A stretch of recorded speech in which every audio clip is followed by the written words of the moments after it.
it's a Japanese name. That shut up. Right. So, hello. I'm T-Biscuit or Darcy, as I'm probably gonna get called at some point during this. And this is something I've wanted to do for a while. It's a podcast, and I call it BLJ, which stands for Backwards Long Jump. And so I've got with me who's probably going to become the other host of it. Please welcome the Aussie Viking Jasper. Hello, yes, as Darcy or T-Biscuit, however you want to call it. Just call me Darcy. Yeah, Darcy just introduced. I am Jasper. I have a channel called the Aussie Viking, which is slowly starting to get a little bit kind of quality content. We're not talking about that now. Yeah.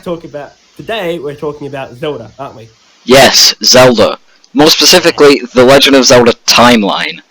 Now, funny story, we actually started recording and I realised my microphone wasn't on. Yep, we got to Ocarina of Time. We got to the big one and my microphone wasn't on. Oh. Brilliant. It's fun. I can talk about Zelda all day. It's my favourite game series ever. Yeah. I literally played Majora's Mask last night. It's fantastic. Yeah. Speaking of playing Zelda, I was playing more Breath of the Wild this morning. And I know it's not meant to come across as this, but it almost feels sort of like a psychological horror game because the music is so quiet in it that whenever there's a loud music cue, I just have this sudden panic of, oh no, what's going on? Something's happening. Oh, it's supposed to. Like, whenever music happens, it's because something big's happening, like an enemy is attacking. And then when the enemy, like, when you stop fighting, the music slowly drifts into the background to tell you Yeah. that It does a really good job of that. Oh, it's an absolute masterful score, and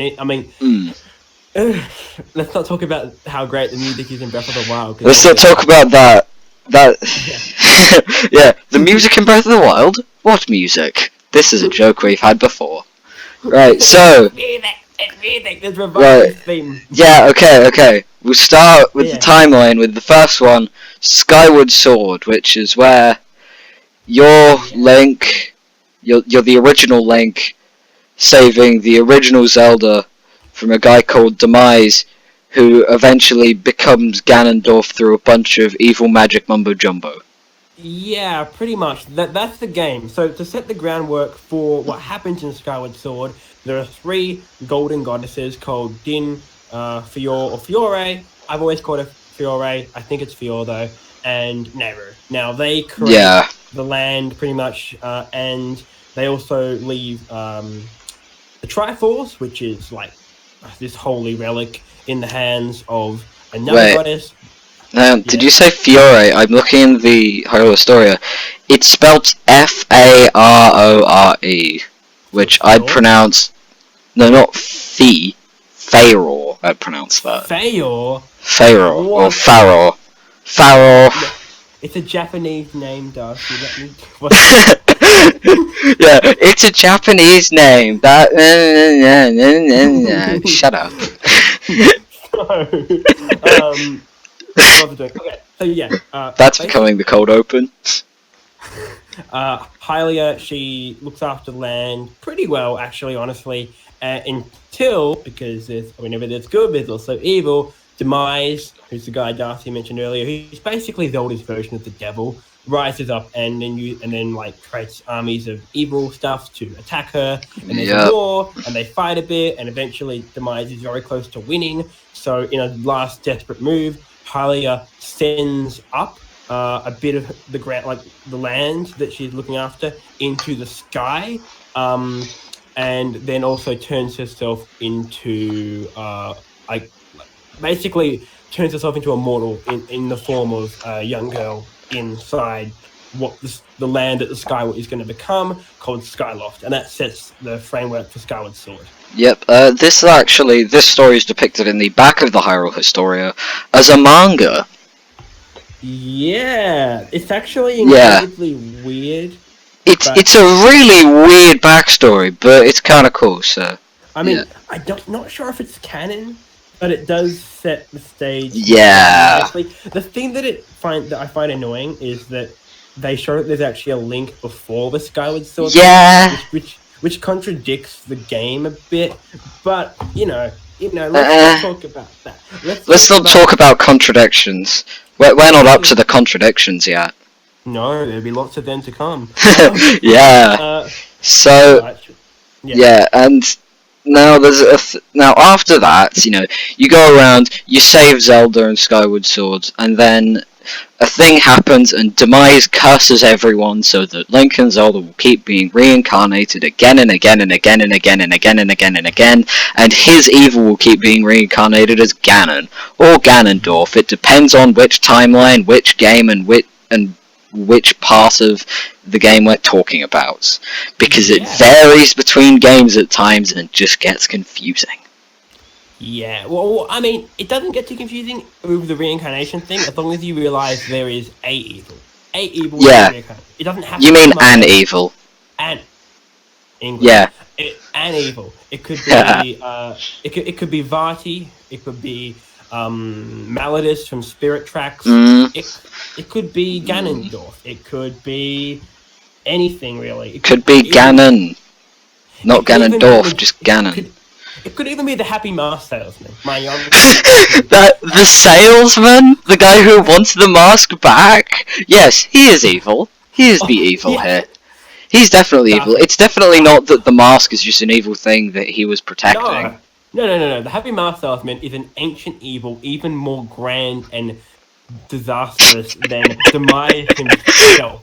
I'm telling you, there's a Zelda multiverse, and Happy Mask Salesman is the evil of them all. Okay, save it, Jasper. We're not up to Majora's Mask yet. Okay, so yeah, Skyward Sword. What happens is that Link and Zelda start the royal family, and they form a land that is Hyrule, and they start and so they form it. They make the capital, and Groose, who's another character, fantastic character. We need Groose in another game. He goes off and basically starts what will become the Gerudo in the Lanayru region. So the first Gerudo was technically male. Yeah, but this is not going to be confusing later down the line. No, I mean the reason why the Gerudo are female because of curse. You know that it's because of a curse. Because then it's very hard to make more Gerudo, so they have to pillage the rest of Hyrule and do some things. They're the Amazons from ancient Greece. Yeah, inspiration. Which was actually the inspiration for the Gerudo, the Amazons. So cool. Yeah, the Amazons is in the ancient tribe of warrior women, not the forest that's burning down. I mean, the Master Sword is King Arthur's sword, Excalibur. So fair point. Yeah.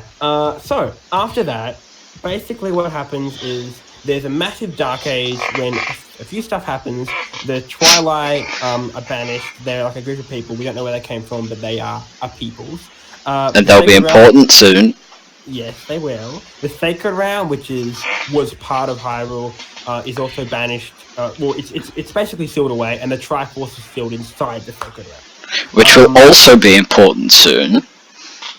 Everything is important. Remember that. It's watching like David Tennant's run on Doctor Who. You need to keep track of everything so that it eventually makes sense. And then turn left. No, let's not talk about Doctor Who. We're talking about something else with time travel. But not this game. It's the Minish Cap. We have now. So after Hyrule's founded, there's lots of stuff happens, and then the Minish Cap. Now, I have not played the Minish Cap. Neither have I. Yeah, we are the two least qualified people to talk about this game. A massive Zelda fan and a guy who likes the Zelda series talking about a game that neither of us have played. I know. I need to play it. I can get it on my Wii U. I haven't done it because I played Spirit Tracks and I found it dull, and I was like, oh, the minor Zelda games, they're so boring, even though I loved some of the smaller ones like Oracle of Ages. But anyway, the minor games, they're just minor. they're just It's not as if every game in the series has something to assist the plot. Oh, I mean, you can't really say that about Spirit Tracks. I mean, the major we'll get on games to that. would be Skyward Sword, Ocarina of Time, Twilight Princess, The Wind Waker, Majora's Mask, A Link to the Past, and also Breath of the Wild. They're like the major plot-heavy games that 1, really 2, 3, 4, 5, 6. Um, So that's 7 major plot-heavy games, and then the rest of them. Yeah, which do alter the plot, but they're more filler games. But they're cool they're though. important. So we're going to talk about another filler game after the Minish Cap. Also, in Minish Cap, there's a bad guy called Vati. Pretty much, he's just an evil guy. He's an apprentice to a wizard called Islo. Islo turns into a hat. Link wears that hat. And he becomes small. He does become small because there are these things called what are they called? Picori. Picori, yes, Picori. I thought it was like Picori or something. Picori. No. What? Picari? Picori? What? No, I haven't played the game. Yeah, fair enough. The game ends with Vardy being sealed away and Link just being like, "Hey, I'm Link. I do stuff." So it's not extremely plot heavy. It's just, as I said, it's a smaller game here. But it does have its fans. Do not diss them off. Yeah. They will explode. Never offend a fan of any Zelda game because they will. They will dislike you. Yeah. If you offend Phantom Hourglass, I'll explode too. Yeah. That's a good game. You just got all the Spirit Tracks fans angry for saying that you didn't like it.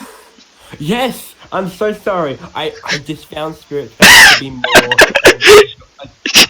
It was a dull experience. I'm sorry. I liked some of the elements, but the actual gameplay was boring. I'm gonna get killed, aren't I? Possibly not.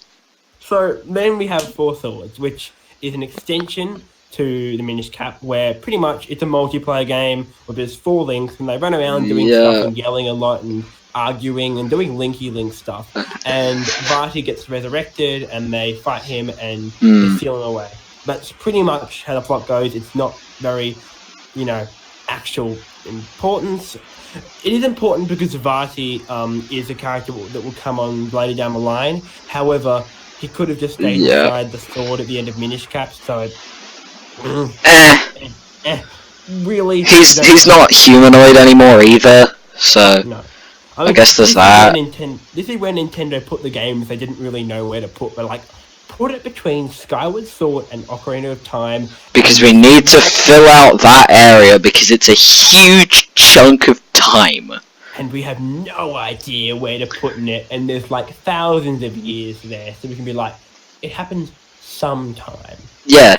Yeah, we don't have an actual date in relation to the rest of the games. It was just somewhere around here. Yeah, it's just trust us, it's there. Now, stop. It's there. Don't question it.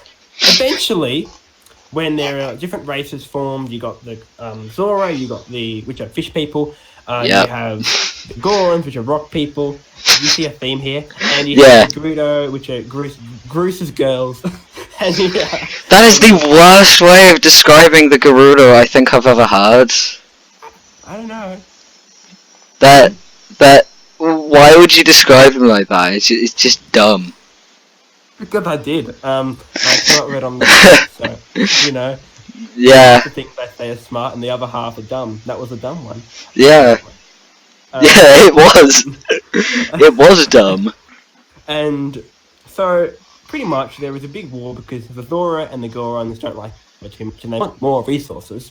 So they fight a lot. Yep. The other races, not the Kakiri, because they are peace-loving hippie people, that are actually... that live in a forest and nobody else cares about them.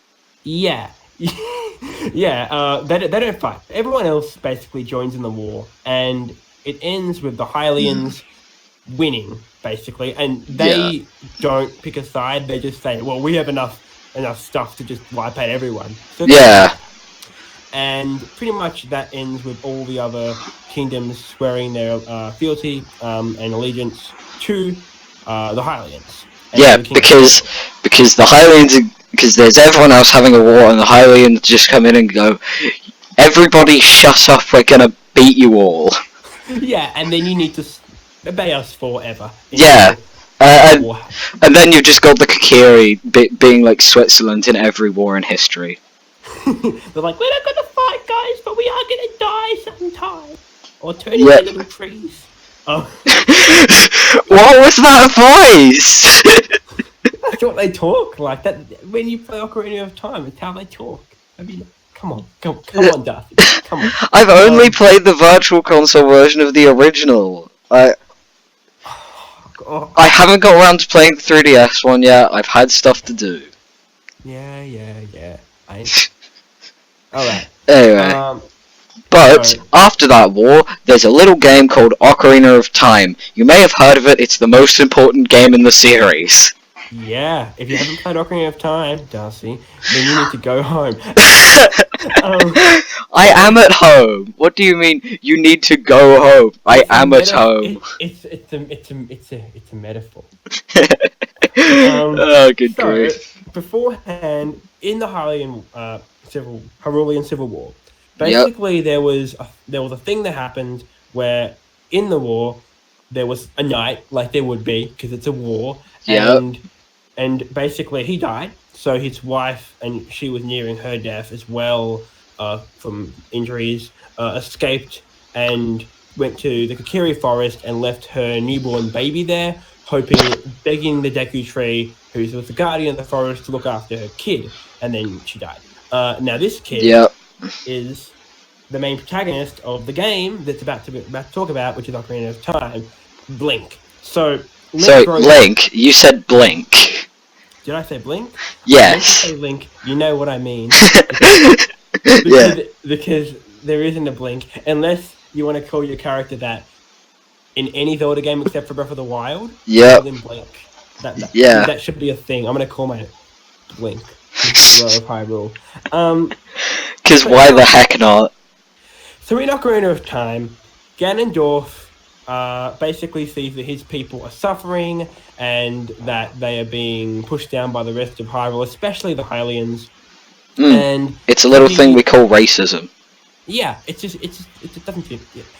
Yeah, so pretty much what he does is he decides that this is unjust and basically demises Spirit, pretty much sees him, says, hey, I can give you a lot of power and help you achieve this dream. And he says, yeah, give me all the power. And what that does is kind of turns him evil. And we can see that he, in one of the timelines I'll talk about later, he actually does turn quote-unquote good and actually regrets this decision. But for the moment, he goes kind of crazy and tries to take over the rest of Hyrule. Yeah. So then starts Ocarina of Time. Pretty much what happens in Ocarina of Time to begin with is Link. He's about 9 years old. The Deku Tree. He's a Hylian, right? So all the other Kakiri have fairies that come with them, that are guides. He doesn't have a fairy. So Mido bullies him. Yeah, but you become way more powerful than him later on, so it's alright. Yeah, it's fine. You can just be more powerful and beat him up later. That's how this works. I wouldn't advise it, but yeah. Technically, that could very much happen, depending on Link's personality. Yeah. So then, Link finds a fairy, or a fairy finds him. This fairy's called Navi. Navi is annoying. Debatable. Debatable? I'm sure that the comment section will back me up. Oh yeah, they will. They will back me up. Navi is a great character who has so much personality and has such an amazing arc that she hates you so much that she decides to abandon you at the end of the game. And Link doesn't even realize this, and he goes to find her. Yeah, she's not that important. She is so annoying. Yeah. But she's alright. She's okay. She's not. Yeah. It's more of a joke that Navi is annoying. It's like. I mean, she's not as bad as Fi, who in Skyward Sword, who literally tells you when your Wii remote's nearly depleted, which is breaking right there. and your Wiimotes still have about 6 hours left to go in. Yes! It's like your Wii remote is nearly depleted on battery 6 hours later. You're like, 5, please. And she does that every 30 minutes. So I think Navi actually is pretty good. Yeah, Navi doesn't tell you that your controller's about to die, mostly because the N64 controller was plugged straight into the console. I didn't know that. Awesome. Yeah, all Nintendo consoles until the Wii had the controllers directly plugged into the console. Makes sense. It wasn't like Bluetooth connection. Nah. Also, mind you, Fi does have a character arc, so see some other time which is the better character. Yeah, so, that's a discussion for a different thing. Yeah. Yeah. So in Ocarina of Time, Ganon takes over. Basically, pretty much, the Great Deku Tree tells Link that he is the hero because he's destined to do heroic stuff, blah blah blah. So you are the hero, you are destined to do heroic stuff. Now go do it, and I'm going to die on you, because I am the mentor character, and in fantasy, we have a trope where we all die. So, good luck on your own. So, Link goes to Hyrule, he meets Princess Zelda. She, being quite naive, tells him to go and get all the stones, so that they can... spiritual stones, so that they can open the doors to the sealed temple. With the Temple of Time, which will open the doors to the Master Sword, which will then unlock the sealed Sacred Realm. Sacred Realm, yeah. Realm, where the Triforce is sealed, and hopefully stop Ganondorf, who she thinks is acting really shady. Yeah, shady. That's the right word. Which, let's be fair, he is. He is acting very shady. He looks at her. It's really disturbing. Okay. Yeah. Don't worry, you can play Ocarina of Time. You're gonna lord that over my head that I haven't played like the better version of it. Why haven't you played it, Darcy? I haven't had time. It's alright. Just Yeah. So, Ocarina of Time. What happens after? Basically, Link does get the stones. Turns out Ganondorf has actually tricked them. When he gets the Master Sword, because he's too young to wield it, he actually falls asleep. For 7 years! Yeah, and in that time, that just opens the doors to Sacred Realm. Ganondorf strolls in, he touches the Triforce in the Sacred Realm. Because his heart is impure, it splits up into 3 pieces. One piece goes into Link, that's the Triforce of Courage. One piece goes into Zelda, that's Triforce of Wisdom. And the other goes into Ganondorf, Triforce of Power. Now, with the Triforce of Power, he starts to just take over the land, kills people, kills the king, and just does terrible stuff and turns Hyrule into a wasteland basically into a dystopia. So Link wakes... Evil people do evil things. That's what